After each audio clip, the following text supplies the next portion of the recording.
let's just talk in general about the invitation process. So to recap what we already know, we've had an unusual year. We had over 100, maybe 150 chapter invitations that were just going live and just getting started on May 1st and March 1st and March 2nd, etc. And then got all halted. Everything came to a screeching halt in March.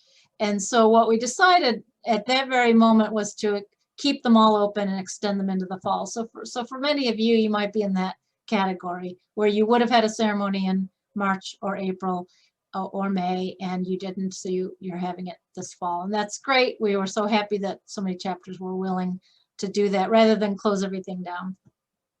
So I think the question now and our goal now is to, no matter what happens with campuses, that we've already made this adjustment for online ceremonies and online invitations.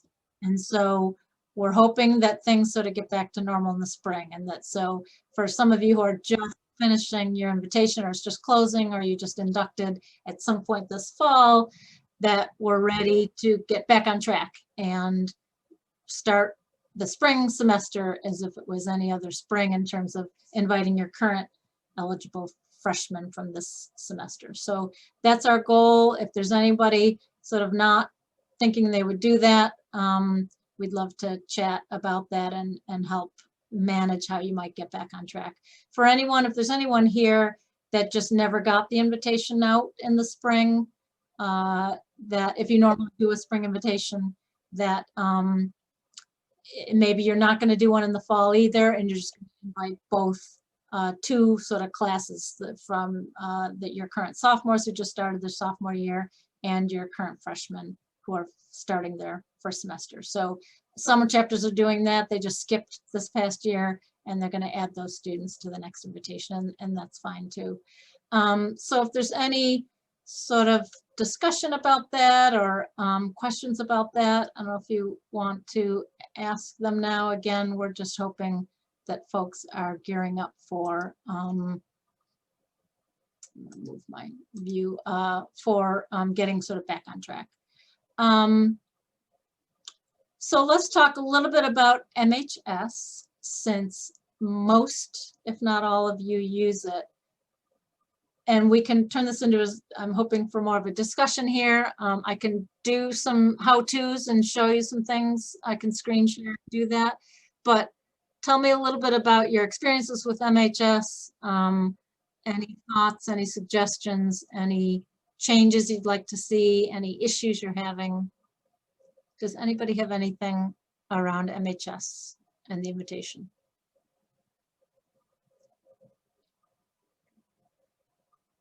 It's perfect? No, I'm just kidding.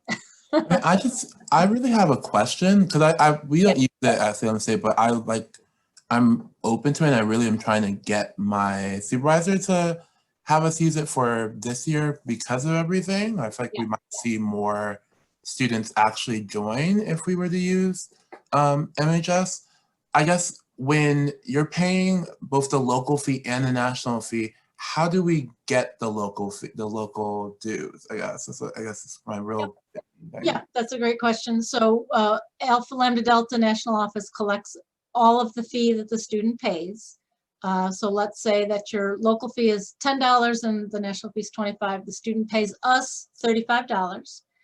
And let's say the deadline to join, it opened a month ago, and the deadline's tomorrow, Sunday the 4th.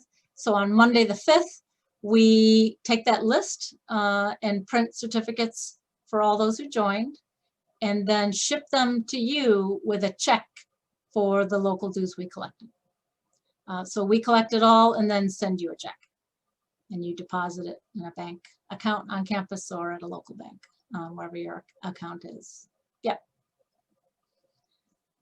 So that's handy. It's certainly handy for students to be able to pay online. You should always offer the option that if a student doesn't have a credit card or isn't able to pay online, that they could pay you cash or check. You can work with Christine in our office to help with that process, there's a couple things you need to do in MHS to show that they joined, but they paid you the money. And then we'll deduct that from what we send you because you don't pay us, if that makes sense. Yeah. Let's see. Back to the poll results, it was interesting to see, and if anybody could share what they do around this or how effective it's been. A number of you said that you use your campus email as well. And so we really do encourage this, and it's a little bit, it's an extra step on your part, but I can assure you that it really does help. And Susan, I know you do a few extra things regarding this, which is when students, especially Franklin, if you're first starting to use MHS, that students don't always recognize that as a legitimate email. So it might look like spam, or it sounds like spam, or it outright gets blocked from the email system at your university because it's from an outside source. We're seeing that more and more, these big banners coming across, warning, warning, this is a external email, not an internal. Please be careful, it might be spam. So we're very wary that we're very aware of it and wary of that being the only way that you let students know they're eligible. So if you yourself can send an email from your own account, that really, really helps. And for some of you, your invitation groups are 2,000 and 3,000. So that's not always an easy thing to do. You'd have to break it up into smaller groups. But getting a number of emails from you, one could be a pre-email to MHS. So you know that your MHS email is going to launch on whatever day. Maybe the week before, you send an email to that same list saying, hey, you're going to get this invitation. It's real, it's legitimate. We are truly a real organization on campus. Keep an eye out for it. Congratulations. Or send it during the invitation process just as a reminder.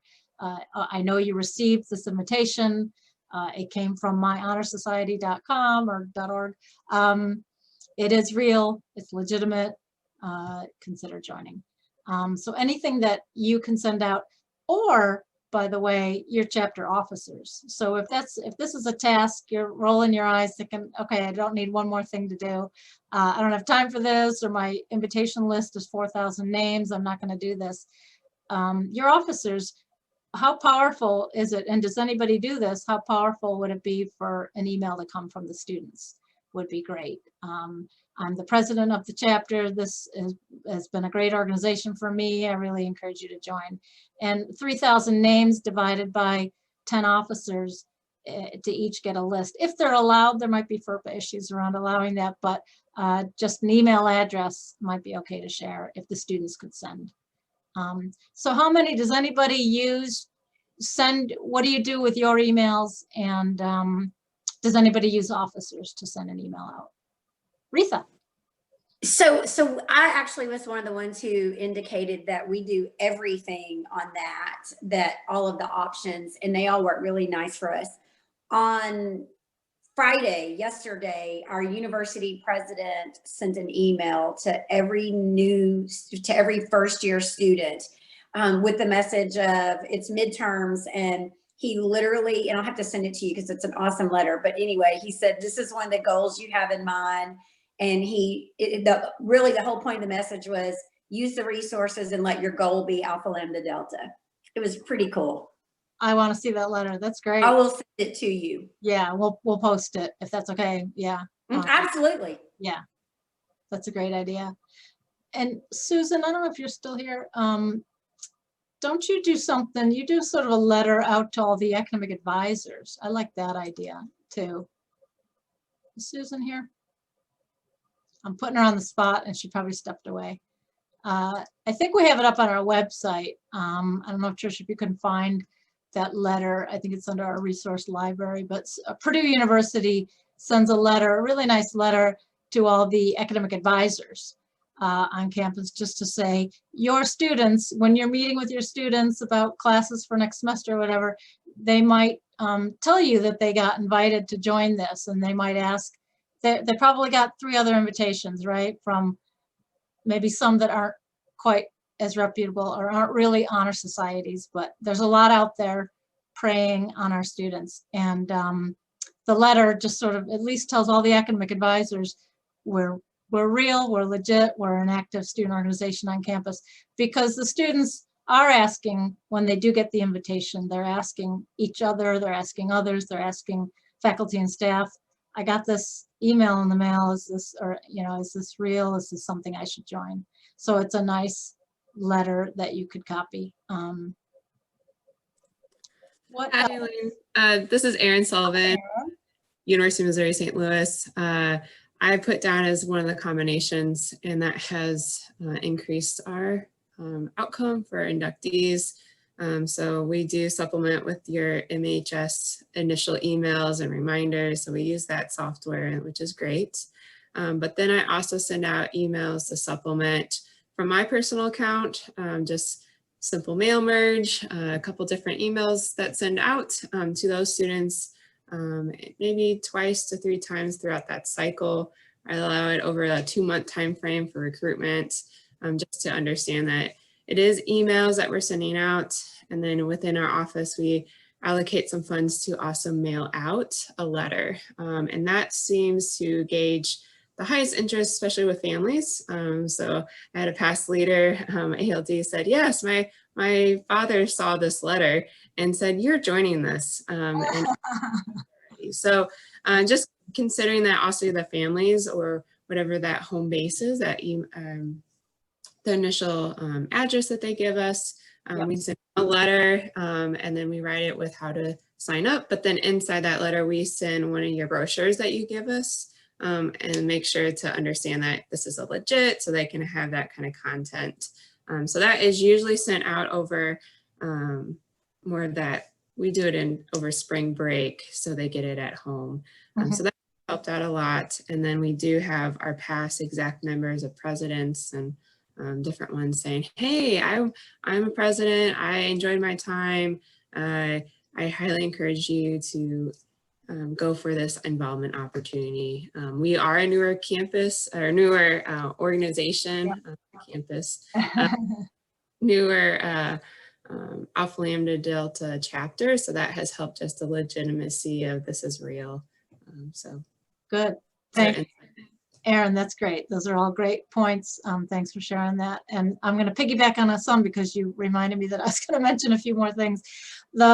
So letters home, postcards home, anything to the home, absolutely effective. There's no question. Not everyone can do it, but you should be able to. Again, if anybody here, we're not going to get into FERPA unless you really want to, but I actually did a whole session on FERPA that's recorded on our website.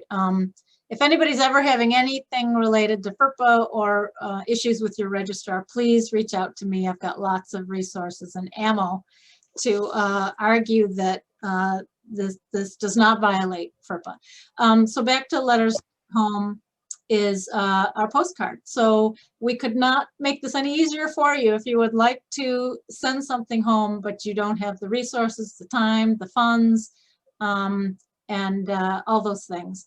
We are offering it for you. So I grabbed this from Trisha's office. Is that showing up? So this is our postcard. We created a postcard that we will take care of for you. So all you have to do is send us your list with addresses, the student first name, last name, and address. It has to match the list that went on into MHS. And then we take it from there. We fund it, we pay for it, but it has been very effective for us, and we'll get something into the homes because we do know that when parents see it, they say, they might look us up too, and then they say, you're joining it, and often they're paying for it as well. So please utilize our postcard. We'll kick that into gear in the spring when you're starting all your new groups. And the other thing I think that Erin mentioned that I just want to mention real quick is the student voice. Anytime in the entire invitation process that you can incorporate a student voice into this, and there's lots of creative things you can do. Maybe students could upload, your current student officers upload a quick video. You could use our YouTube webpage if you'd like, if you want us to post it there, or I'm sure students have their own way of posting videos, but tell their story, why they joined, what they got out of it, what it's done for them, how it's benefited them. There is just nothing more effective than peer-to-peer influence. And so as much as you give them an opportunity to tell their story and talk about what they got out of Alpha Lambda Delta, is going to influence a student who is thinking about joining. We put together, I'm actually just never really took the time to edit another version. I've got a couple different versions that I'm going to work on, which is we've hosted a few AMAs with current student officers last year. So AMAs are, if anybody knows the Reddit world, which students are familiar with, and they know what AMAs are, which are Ask Me Anythings. So I conducted a couple interviews with current members last semester and did like an Ask Me Anything. Why did you join? What did you think when you first got the invitation? What do you get out of ALD? And I strung together a couple clips, and that is linked in most invitation reminders in MHS. So it's already there. So it's gotten many hundreds of views already. So I know that when students get the MHS invitation, when they get a reminder, and it's at the bottom, you can see if you log in MHS, you look at any of those reminders, you'll see the AMA linked. And I can tell that students, when they get those reminders, they're going right to those AMAs. So again, I'm mentioning that I've got some new ones that I haven't quite edited yet, but those are powerful. What else? We've got a few minutes left. Carrie, anything you were going to say? Yeah, I put this in the chat, but before the invitations even went out, we got our officers to go out to the first year seminars. So that way you kind of hit all the first year students and just talk about what it was. And we gave them a little pack of M&Ms that had all our social media addresses on it. Okay. And then again, we're a smaller school, so we can do this, but we often have, after the first series of invitations have gone out, we have our advisors get in touch with students who haven't signed up yet, either from, a text or a call or some other kind of social media.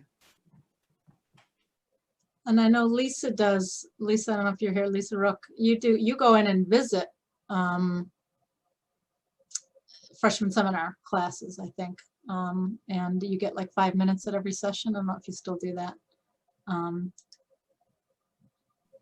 But that's it, yeah. And if you have freshman seminars, that's great. We do that. Yeah, we contact the instructors ahead of time and promise that we'll take no more than 5 minutes. And then we also hand out flyers because there are several competing organizations on campus. So we want to leave them with something to make sure that they know who we are when they get the message. Right, right. I also wanted to point out that even if you don't use MHS, if you go there, they actually have sample emails, like reminder emails and the original invitation. This is why you should join. There's some great emails there. So even if you don't use MHS, they might be really good resources to use just to give you an idea of what's working in other campuses. I think Anthony posted that every time, the good thing if you are using MHS is you can keep track of when they're joining. And so if you send something out and all of a sudden you see a spike, it's like, oh, well, that email works. I need to remember to do that again next year.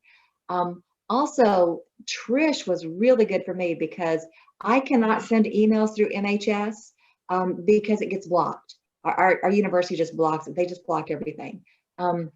But what she did is she gave me the ALD letterhead. So when I send things out on emails, I do it with the mail merge from Word. And so it always has the ALD insignia and all of that on the email, which sort of reinforces the legitimacy of it. And it comes from a long with email on top of that, which helps. And I think our letterhead is online, which Trish can post a link to, like a sample letterhead. The templates with all the reminder language, so your dashboard will look a little different, but everybody has message templates. And so you'll see, we wrote a bunch that just get it, because your regular reminders, if you set reminders in MHS, it's just the original to preset automatic reminders in MHS. It's resending the original invitation. So you can do special messaging that uses these templates. So we mixed it up a little. We suggest, so that they're not getting the exact same email 12 times in the invitation process, mix up the message a little. So there's one about common misconceptions. Are we legitimate? What do I get for my money? Is this a scam? ALD Lead Certified is another one that that you can add. So anyway, those are different messages. And like, as Sharon said, just copy and paste the language and put it in your own email. And make sure that you always put that link, this unique link with the code in your personal emails. Make sure that they know that they get the correct instructions on how to join. Okay, Lisa Starr, anything? Whenever I No, see I just wanted to give a shout out. Actually, if you don't use MHS, we invite about 2,100 students each time, and it's a lot to manage. And I'm telling you, Eileen and Trish and everybody, they're wonderful there. It's a great resource. I've used the templates. We do send an email out from our local chapter. Oh, you just somehow muted. I don't know how that happened. Yeah, I don't know. Yeah, it wasn't me. It's hard to quiet me, I guess. And then somebody's trying. But anyway, so if you haven't done it, just take the time, because sometimes you think, oh, I already know how to do a mail merge and it's easy. But my goodness, once you get it on there, it's been very helpful to track everything. And the templates are really helpful, even if you don't end up using the exact letter. So I just wanted to give a shout out, Eileen, to you and your team, because it does make it much easier. And then also the payment is amazing, because then they can just pay online, and that's easier because a lot of the parents pay, and then the check comes with the certificate. So make sure you check that box, because sometimes I put the box in a corner and then I went, oh, the check's in there. So remember to do that. But it's really efficient and it's really straightforward, and it gives you time to be doing other things instead of worrying about the process. So I just wanted to give a shout out this morning to you all. Thank you. That's it. Well, our goal is to make life easier for you, because I say this, I'm a broken record. Advisors are the backbone of Alpha Lambda Delta. We cannot exist without advisors. We absolutely cannot, literally and figuratively, we cannot exist without advisors. So we want to make sure that your job is easy. Your jobs probably just got added onto in the past 6-7 months. So this is the last thing you need to worry about. But we want to be able to help, and anytime you need help, just give it to us, even if it ebbs and flows. We're happy to do it. And I thank you, Trish, too. So Trish is awesome. I can't do this without Trish. I can't do it without you. We can't do it without you. I can't do it without Trish. We'll be back in 2 to 3 minutes or so for the final session, which I think will last just 20 minutes or so.